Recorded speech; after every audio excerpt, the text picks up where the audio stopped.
How's it going, everybody? Welcome back to the channel. My name is Tucker Tanis, and I hope you guys are having a splendid day.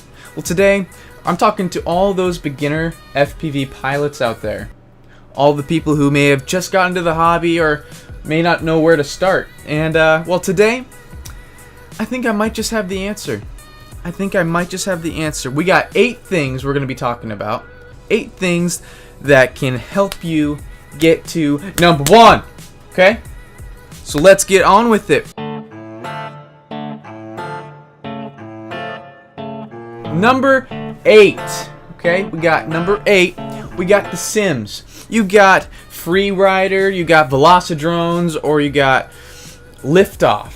I really do recommend Liftoff. Liftoff is a great simulator. You just plug in your receiver, you just plug in your transmitter, and then you're kind of off and going. You just calibrate it, and it's pretty smooth. It looks great. There's plenty of modes. There's actually some settings in there where you can mess around with gravity and stuff like that. I'm not the best person to be talking to when it comes to simulators, but I can tell you this right now, that Liftoff is a pretty good option.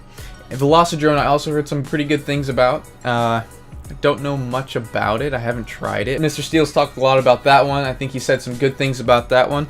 And I don't think you'd go wrong with either of those two. Tip number 7. You gotta get good gear. If you don't get good gear, it's gonna break. I mean, you're gonna break anyways, but you know, you get the good gear, you have a less likelihood of something breaking, or you got the durability factor. Look, I've gotten some cheap stuff before. It's not fun. An example would be the Fat Shark Teleporter V4s. They're not.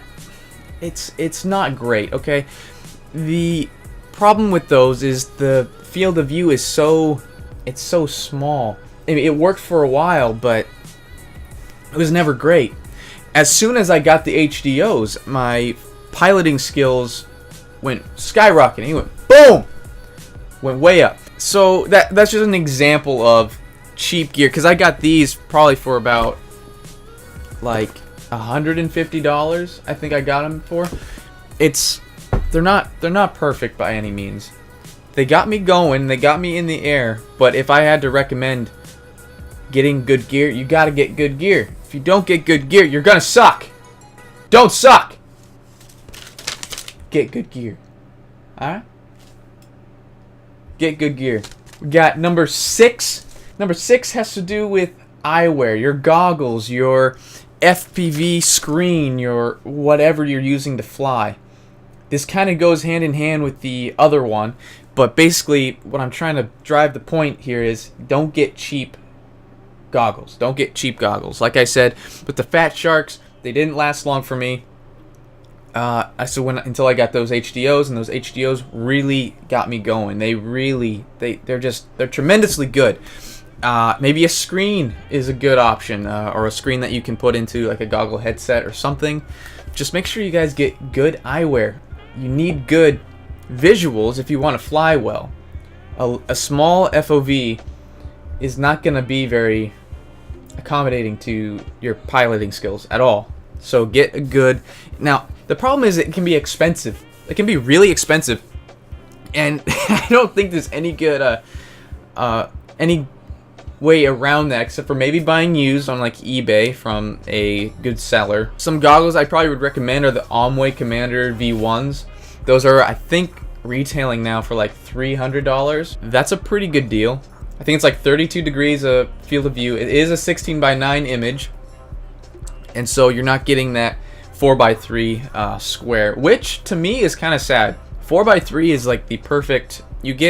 It's not stretched. It's just perfect for having the vertical view as well as the horizontal. It's not too much of one and less on the other. And I think the HDOs do that well. The problem with that is you're talking about like $500.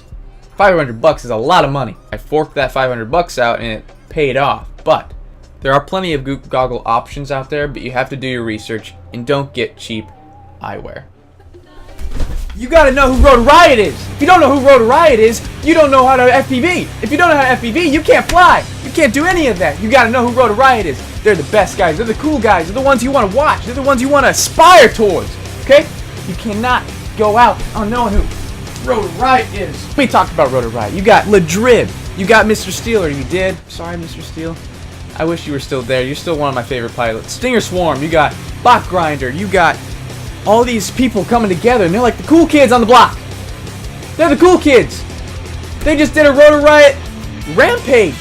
That's like a Red Bull for drones. That's cool. You gotta know who Rotor Riot is. Go to the channel. Go to the channel. Look them up. You got plenty of cool stuff. They went to Chernobyl, for crying out loud, and did some FPV there. That's cool. Go Rotor Riot.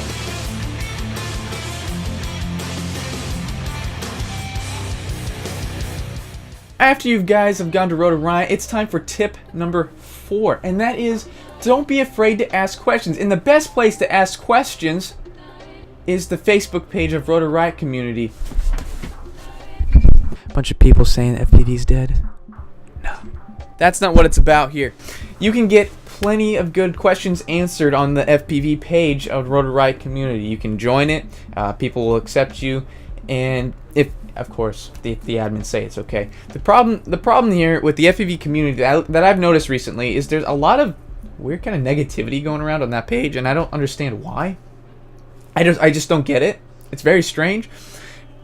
The thing is, it's such a helpful thing.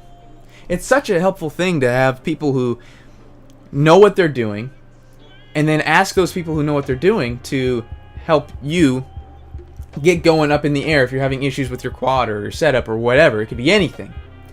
The FPV community on Facebook is kind of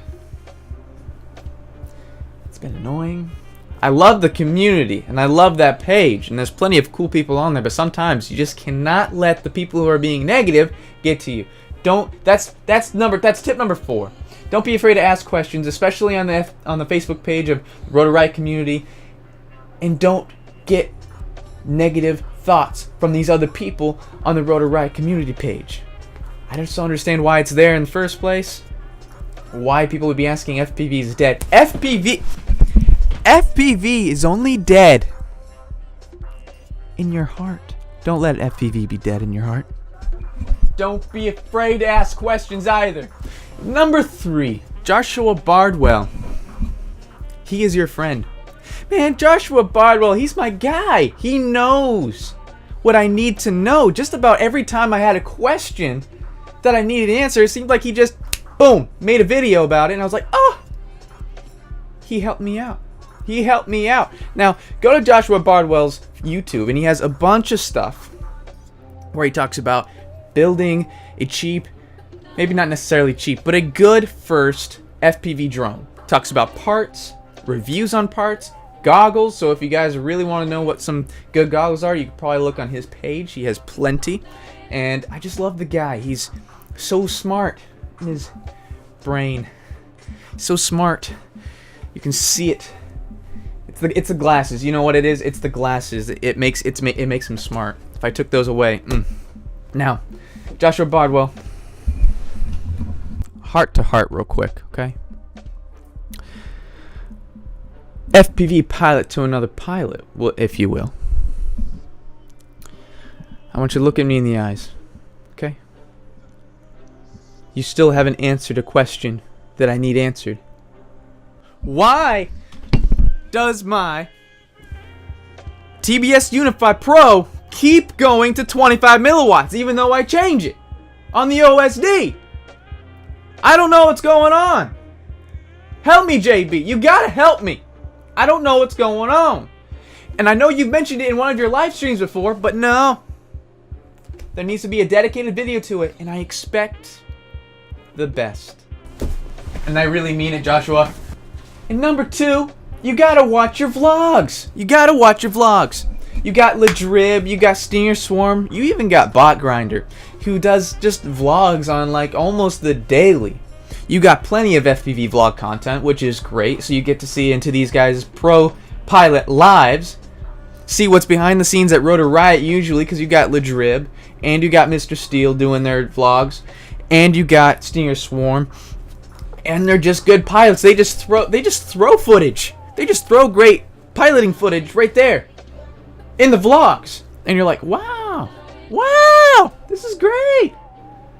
It helps me get inspired, helps others get inspired, and I'm sure it makes you guys want to go and fly, which leads into number 1. You guys just gotta go fly. You gotta go fly. If you don't go flying, what's the point in all of this? Even if you use the sim, even if you ask questions, and hopefully you guys do, after all we've talked about, you gotta go out and fly. That's the number 1 tip. That's the only way you get better. The only way you get better is by going out and fly. Anyways, I hope you guys enjoyed this video. I thought of this video a couple weeks ago, and I was like, yeah, this sounds pretty fun. And I hope I can be kind of a part of the community, just making fun videos about FPV and other things like that. Other things similar to FPV. Now I'll be making other content as well. Don't know exactly what I want to do though, but I think what I got going so far right now is a pretty good setup, I hope, and if it's not, please let me know. I remember when I first started FPV about a year ago, there wasn't a whole lot, and I had Rotor Riot to go to for entertainment, Joshua Bardwell for all that information, and then I had the community page that I could go to see if anyone had any answers for that kind of stuff. And Joshua Bardwell, I'm still looking forward to that video. If you guys want to follow me on Instagram, I got my name down below, my profile. You guys can check that out if you guys want to. I do some non-related drone stuff, but I also post a lot of drone clips on there, which is a blast for me to do. If you guys are looking for more content similar to this, I got plenty of it. Anyways, thank you guys for watching. I'll see you guys in the next one.